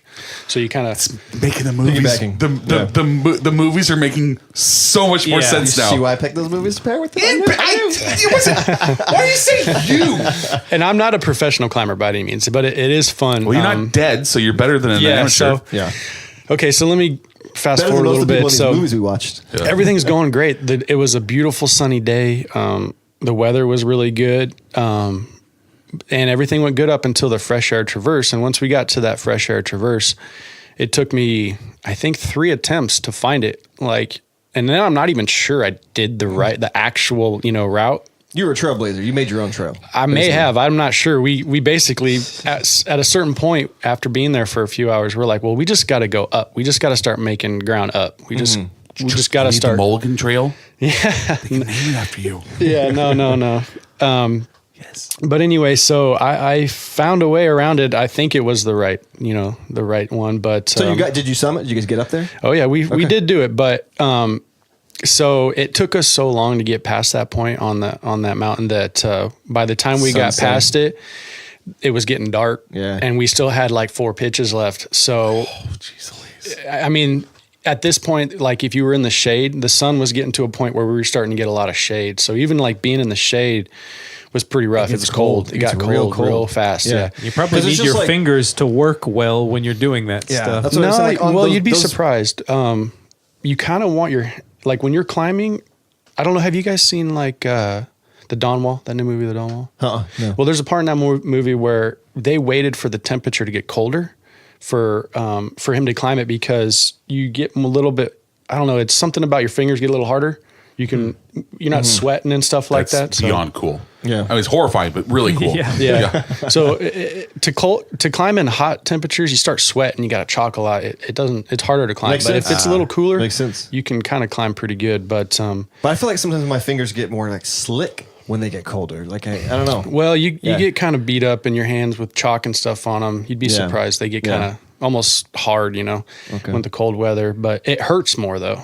But you can hold on a little better. So the sun's going down. You guys still have 400 feet to go. It's getting mighty low. Roughly that, a few more pitches. And so when we left base camp, I think I might have been wearing shorts. Jeez, dude. We left. We planned on making it quick. How do you change? 13,000 feet in the air. And this is what made this trip, kind of brutal. Is we didn't take anything with us when we started climbing. We thought we were going to be badasses and just get up there and knock it out. But we got off route, and it took way longer to get past that traverse than we anticipated. And then it started getting dark on us. Yeah. We only had 2 headlamps. I think I had one, and either Danny or Luke had one. So now we ended up climbing in the dark and stuff too. But so we had nothing. We were in short sleeve shirts, and I think some of us were wearing shorts. I think my brother Shane, he's the only one that ended up having a jacket. Mm-hmm. It's gonna be good for him. So not only is it getting cold, but it's dark. It's getting dark on us, and so I don't at some point I'm leading. So at some point I don't even know if I'm on the route. I'm just trying to go up as fast as I can, just trying to get as much ground covered as we can to get off the face. Yeah. Because the last thing we wanted to do was have to spend the night on there because we didn't have headlamps, and you can't climb if you can't see. So that's exactly it. Yeah. You're at least halfway through. It's going to get dark and you can't see the climb. And going back down. I'm not sleeping on that. And down rock, climbing so I would is, just start scrambling up that mountain. Yeah, and that's what we did. Down climbing you're is basically difficult describing too, like my own personal hell right now. Like you can't go back down, but you got to go back up. You're saying bad things. Yeah, so it was kind of like we had to keep moving, and I'm not gonna lie, I got a little nervous. Yeah, man. Especially because Yeah, man, I'm leading, and they're still, at least a half hour behind me or more down. Danny and Luke. But so I was able to top out, and there was a right at the end. It was the very last pitch. There was just this smooth boulder that kind of comes out like this, and it's like you had big. to cliffhang. You had to do that like one hand. Dude, looking back, I don't even know how I got around it or got over it, but because when the guys my heart is just like in my stomach right now just thinking about it. When the guys came up behind me, they didn't. I had to like set a cam or something like that because they couldn't get over it. They didn't know how I even did it, which I don't even know how I did it. Looking back, yeah. Well, they're not Hercules Mulligan. Hey, they're way better climbers than I am. I'm not even going to act like I'm a better climber than those guys. Are they? Where are they today? You're here in the studio. I don't see them. I can't even confront it. They're live. No. But anyway, so, we ended up topping out. Me and Shane topped out first. Yeah, so we topped out. We summited. And then I immediately start setting a belay station up because they can't see down below me, and there's still a pitch and a half, back down the face of the mountain. 150 feet away. That's crazy. Yeah, and they have no light. Luke, he's belaying Danny, and Danny's leading up this last pitch, and he's literally out trying to just like shine his way with his headlamp, because he needed the headlamp to come up and clean the route and everything. So he's like just trying to light the way for Danny. And then that's crazy. Funny story. So when we get to the top, this is the first time my brother's ever been to Whitney. And as soon as we get to the top, he beelines it to the shelter. There's like a little shelter shack, up there. yeah. He just beelines it straight over there. And I was setting up a belay station and like getting ready to rappel back down and help those guys because they're climbing in the dark. And my brother takes off to the shelter, and I'm like, trying to do all this. Off? I don't know. Like, what is he doing? No, he was just. I think altitude was getting to him a little bit. He's a little loopy, and he just wanted to get out of the colds. And it was windy up there. Once it didn't seem so windy on the wall, but as soon as you get up over, you're in that. Block it now. There's nothing up there. So it was windy, and he just like beelined it.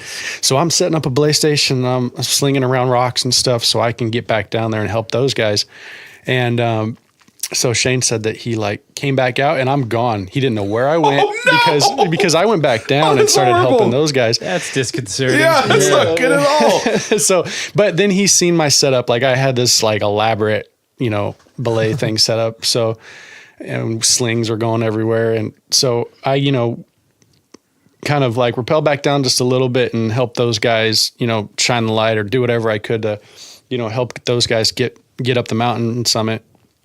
And so now, so we finally summited, and it was pretty rough. But at this point, now that we're cooling down a little bit from climbing, the temperature, we're really starting to feel the cold. Freezing up there, right? Yeah. Oh yeah, it was cold.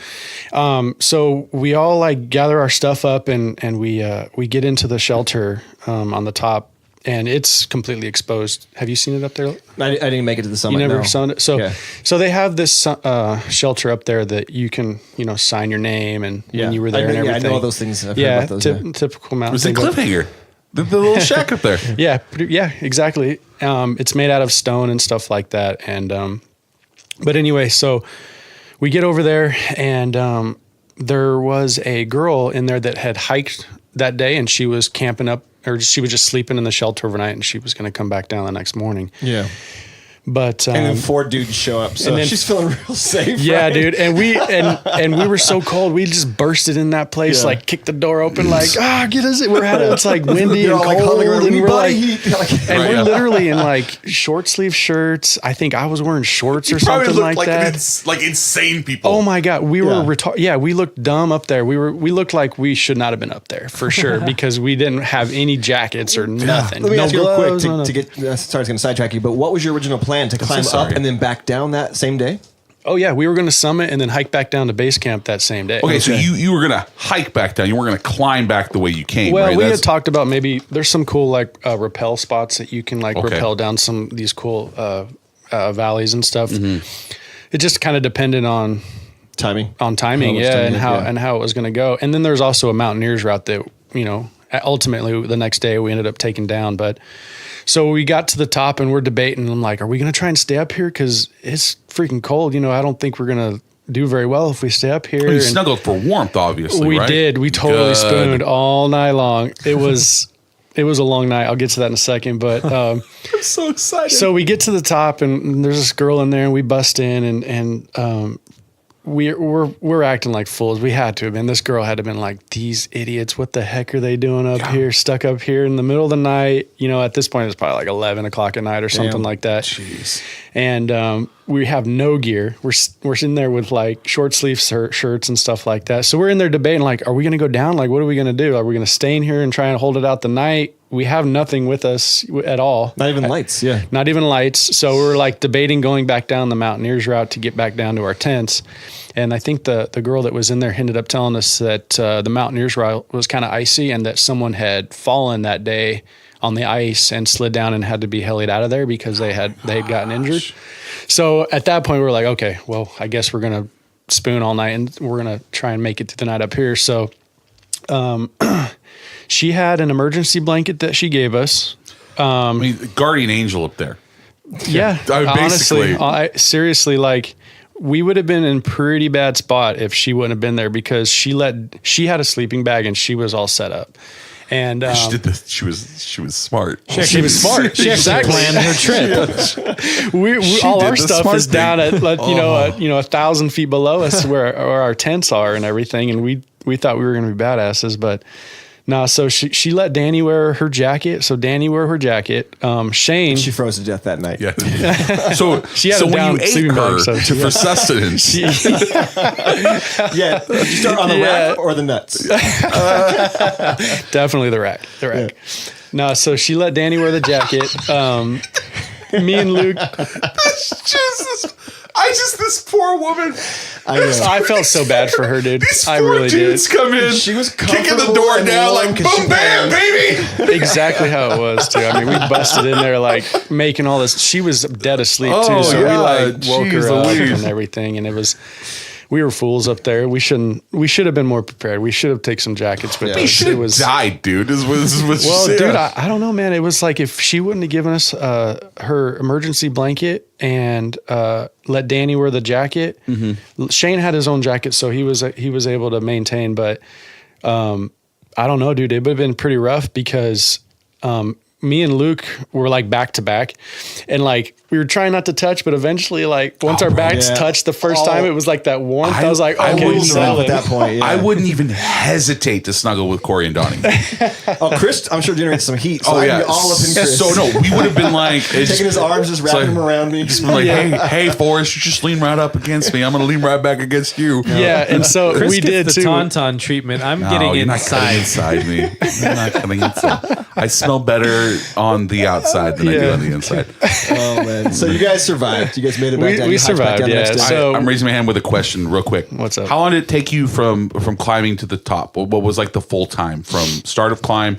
I'm talking about the actual like ropes and carabiners and when cams we got or whatever. to the climb, I want to say it was probably around 9:30, 10 in the morning when we started climbing. Okay.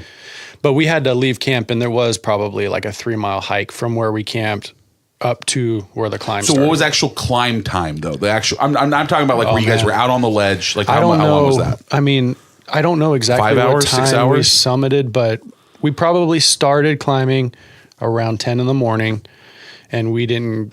It was way after dark by the time. 12 hours probably. Close to that. Yeah, so in a something 12-hour period, I pee 3 times. What did you do, man? I know that pack it in, pack it out. Really? Oh yeah. Because to do Mount Whitney, you got to get a permit and everything, and they give you these little bags that you go to the bathroom in. So if you got to take a dump, you do it in a bag, and you got to pack it out with you. So did any of you guys take a dump on the side of the mountain? I've taken a dump on the side of Mount Whitney before, and so do you just pee off the ledge too? Yeah, you can take a leak. Okay, good. Okay, yeah, you can take a leak. I think you can pee up there. It's just you want to. It's just like I always think about like people don't talk about that. Like in a 12-hour period, your solid material has to come out. That's something about like mountaineering and stuff. Well, getting a permit to do Whitney and stuff is people don't know you got to pack your scat out with you. Yeah. So you get to be starving. Like you stop and eat meals while you were on the mountain. We had some Cliff bars and stuff like that. Appropriate. Yeah. Appropriate. Yeah, we had some bars and I don't think hunger was an issue. It was just the cold, man. It was it was your body will draw upon all your reserves, it was to get through it even if you don't have the food. Like if we weren't able to use, because me and Luke had the emergency blanket, and if we didn't have that, dude, I don't even know. It was cold. It was really, really cold. I'd never been in anything like that before. And I've spooned my brother before in the cold. Yeah, I ended up getting sick. Like too. I said, I slept up there on that mountain, and it was very, very cold. And you know what I mean? Yeah. Yep. And it's very cold. Luke started breathing on my neck at one point, and I was like, "Oh, that feels so good. That feels so good." So it's kind of, now I'm picturing Dumb and Dumber. I gotta pee, man. Just go. Just go, man. Yeah. No, it's funny because last week we talked about like what's the thing that would be like the deal breaker or whatever for your wife, right? And I said it was the peanut butter kisses. She was surprised that I didn't say breathing on her. Because she can't stand like when we're spooning and I'm behind her, like my breath on her neck. She's constantly moving her hair to get it. She can't stand it. So it's like a joke between us, and I'm always like, hey babe, you know, just messing with her. And so like in that case, I'm sure she'd make an exception if it was warmth. It was the only warmth she could get. I mean, it was put your head down her shirt, breathe into it. Yeah. I mean, it was awkward for a little bit, but after a while, I don't think any of us cared. We just wanted to stay warm. That's an awesome story. So you guys, you have the credibility to be repping this brand of Range Outdoors. We did not pick more perfect movies then. No, exactly. We could not have picked better movies. I had it up here. Bro, it was a team effort. That's pretty badass. But sometimes when I play Skyrim, I don't even fast travel. What's Skyrim? Oh man, I'm not sure what Skyrim is. It's a video game. It's a very popular video game. There's mountains involved. Endorsemen. Yeah. So I was at 8,500 a couple weeks ago, and that I was like not feeling great. I was feeling sick. You could feel the altitude a little bit. Like we were at 85, almost 9,000. Yeah. And I'm just like, ooh, I don't like this. Yeah, you can feel it. Portal. Sure. What's the elevation for Portal? I think it's like 9. I was gonna say it's about that. Like I wasn't like loopy, but just like, oh yeah, I don't feel great. Yeah, that's about where Portal. That's where Winnie starts is about 9,000. Yeah, we drove on a Friday night, camped the first night before we took off the next morning, and I remember just starting to feel sick like that night while sleeping. Yeah, so I actually got sick that night while we were in the shelter. I bet. So oxygen's sent up there. So you got 4 dudes and a girl, and they're all like breathing heavy all night. So oxygen's getting burned up, dude. Like I started feeling really bad all of a sudden, and then I had to open the door and go out, and like I threw up all over the place because. And then I realized I went back in, and it was like you could smell like everybody's breath in there. So I had to like kind of like open the door and vent it a little bit because as soon as that door's shut, it's sealed in there too. So yeah, so I got sick from just all of us in there breathing all the oxygen. I ended up getting sick. So you guys have any Dex on you? No, did not have Dex. Is the Dex a real thing? It's dexamethasone. Yeah, it is for like dextromethorphan. It's a common cough suppressant. You can get it at CVS. To our resident prescription guy here. It's a steroid, right? Yeah, I don't. Pharmacist. That's the word. Probably. I was with you. Prescription guy. Yeah. Hey, what's up, bro? Are you suffering? Are you at your vertical limit right now? You can't remember his name? I am. I'm losing it. We're at 400. There's 4 people in here. It's sealed, man. It's all just like it's all carbon dioxide. So I can't breathe. So obviously we partnered with you for a reason because you guys are awesome. We love your stuff. Thanks, man. You're obviously a super cool guy and can survive extreme temperatures, and you didn't fall. Tell us more about give us some like your like where people can find you. Obviously, we're going to be shouting you out until Kingdom Come, but let's get the party rolling. Yeah. So right now, the main way is probably Instagram and Facebook.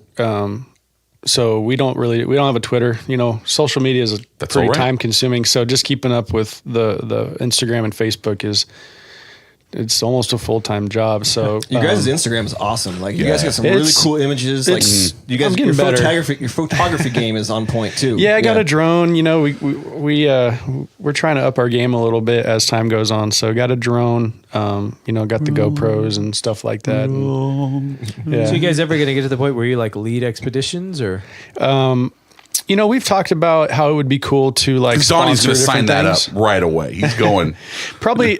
You know, I don't know about climbs or anything like that, but we've talked about maybe, sponsoring like a fishing trip or a hunting trip or something like that. And that's cool. And be a Range Outdoors, sponsored, trip. But I have a friend in Nebraska that he's like kind of doing the outfitting thing a little bit. So he lives on the Elkhorn River in Nebraska, and he does, it's funny, his last name is Kern.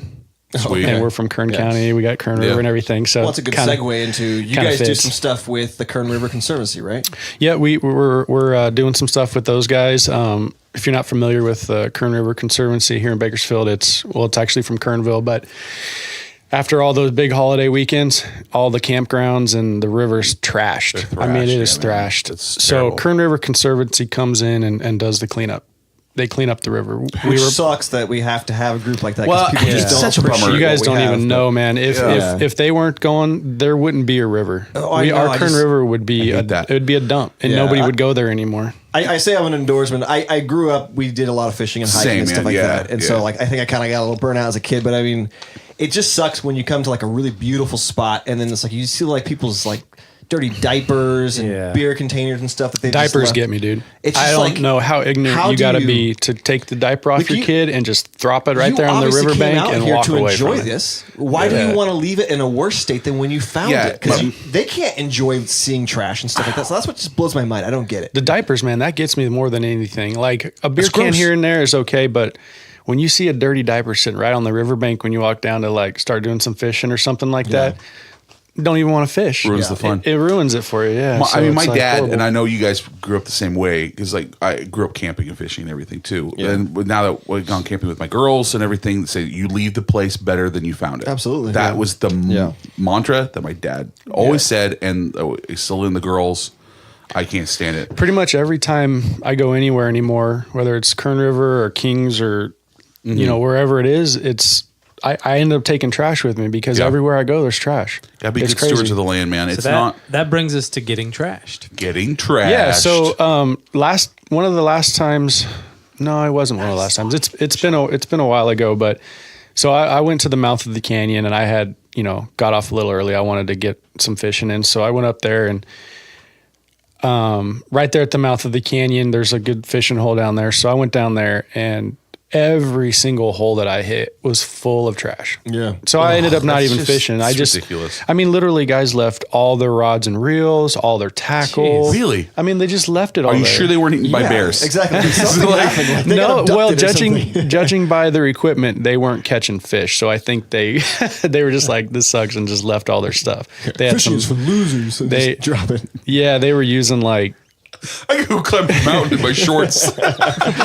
Yeah, they were using like big old catfish hooks, and I don't know. They obviously they didn't really know what they were. Bunch of amateurs is what we're talking about here. Yeah, I don't know, but anyway, so that whole trip, that whole day, all I ended up doing was just picking up garbage, and it's kind of a hike down. Good on you, man. That's awesome, but like still that sucks. But like, yeah, well, I couldn't even fish because I was just like, there's trash everywhere, you know. So I ended up, getting a load, and then on my way back into town because I didn't get any fishing, and I was like kind of frustrated, and I cut my finger on a glass bottle or something too, so I was all pissed. So on my way back into town, I just got on Instagram or on our store and was like, set up a thing, and I called it Get Trashed. So if you were to take a photo of you and post it online and tag us of you cleaning up any kind of trash, whether it was the Kern River or the lake or even if it didn't have to be local, just anywhere. If, whatever your local lake or river was, if you were out, fishing or hunting or hiking or whatever you were doing, if you took a photo of you picking up some trash somewhere and you posted it and tagged us in it, that you'd be entered into a swag bag giveaway. So we were going to give away a hat and a shirt and, some stickers or something. That's awesome. Very cool. That's great. Just something to kind of keep it going, and then Kern River Conservancy. So every single product that we sell, whether it's a hat or a shirt, it doesn't matter what it is, we're going to donate $1 to the Kern River Conservancy. Nice. So for every hat, every shirt, no matter what it is, if you buy it from us, $1 is going to the Kern River Conservancy. So we're trying to help them as much as we can. And that's amazing, man. So it's at Range Outdoors, right? Is that what you're on Instagram, right? Yep. So Instagram is at Range Outdoors, and so is Facebook. Yeah. So go Home Trees. Please go to and follow them. Of course, you're going to see the beauty that people make fun of Bakersfield a lot, but we have in Kern County some of the most gorgeous outdoors that you on God's green earth. Like it's incredible, and I've spent many a happy time up in the Kern River Valley, up there. And in Kernville, and I went rafting for my bachelor party. Kern River's a great place for rafting and kayaking. So by supporting Range, which you're going to be getting some incredible gear, you're going to obviously it's going to help the earth.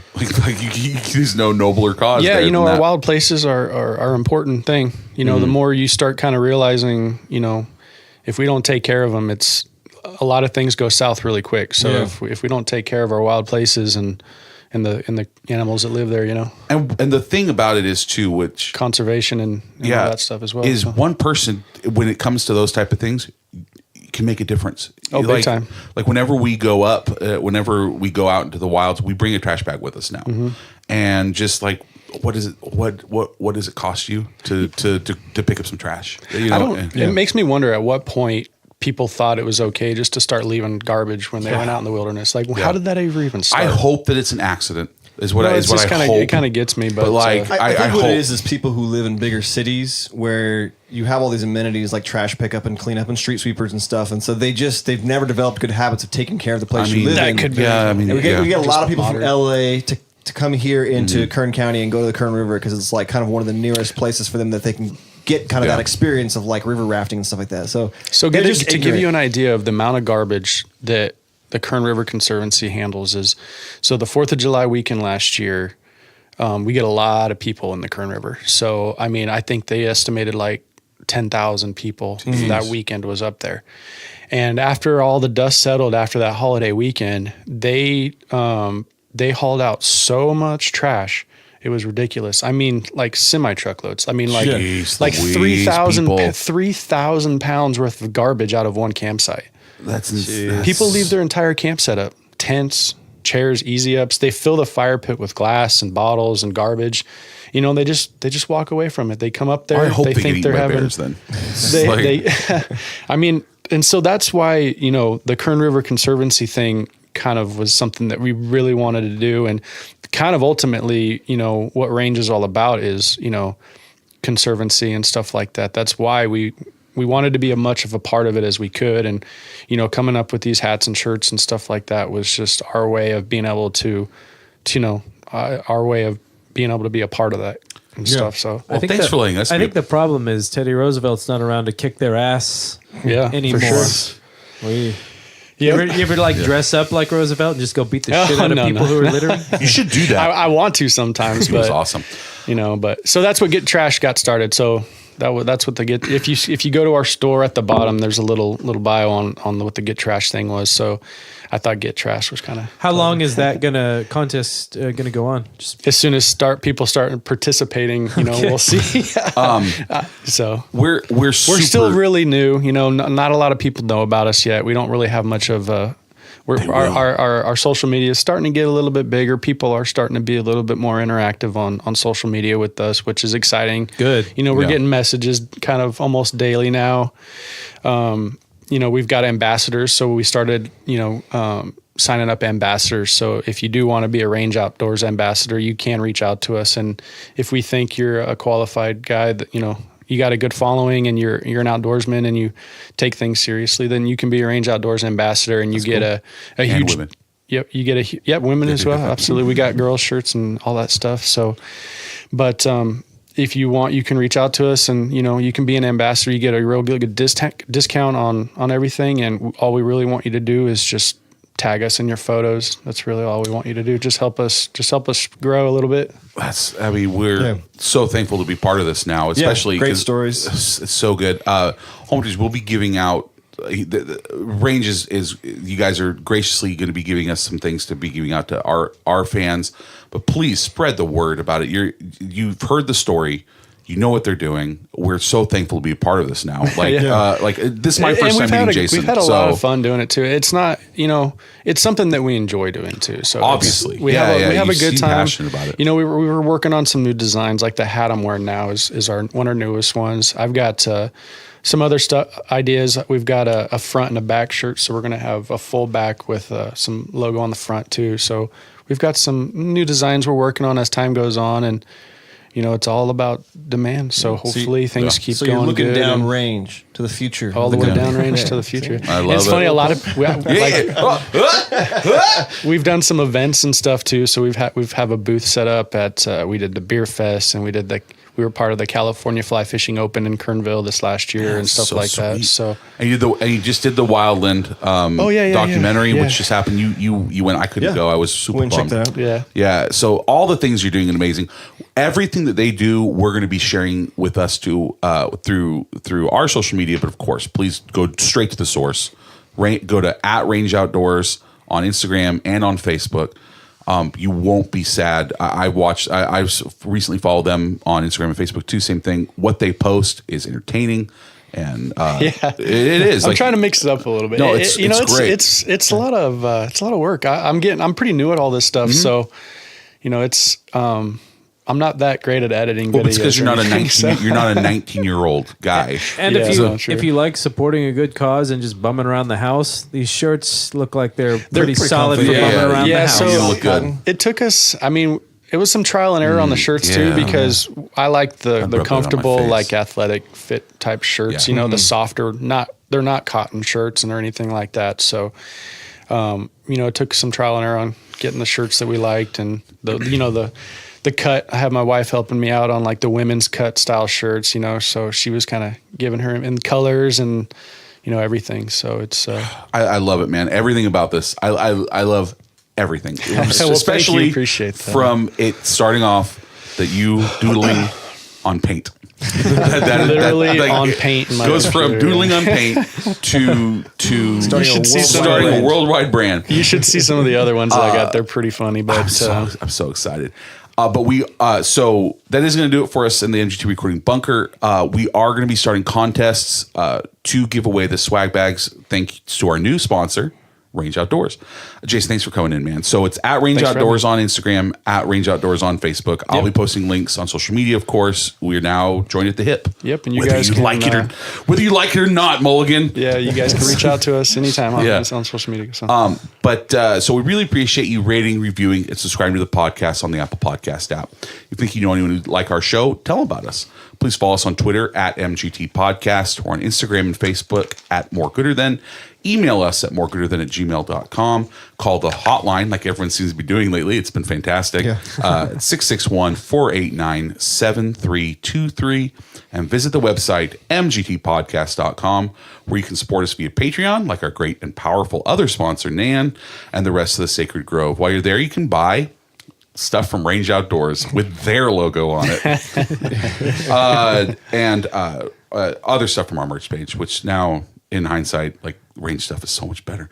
MGT logo designed by Mary Madewell. Home Tree logo designed by Dan Nicholson. And of course, we're proud members of the Podfix Network. Follow us on Twitter @Podfix and podfixnetwork.com to see the full lineup of shows. So we gotta go carb up, right? Start climbing, right? It's by zero carbs. Zero carbs? I'm on a zero carb thing right now. Me and Donnie too. So that's bye from me, Chris and Corey. Later. And Donnie. See ya. And Jason. Later, man.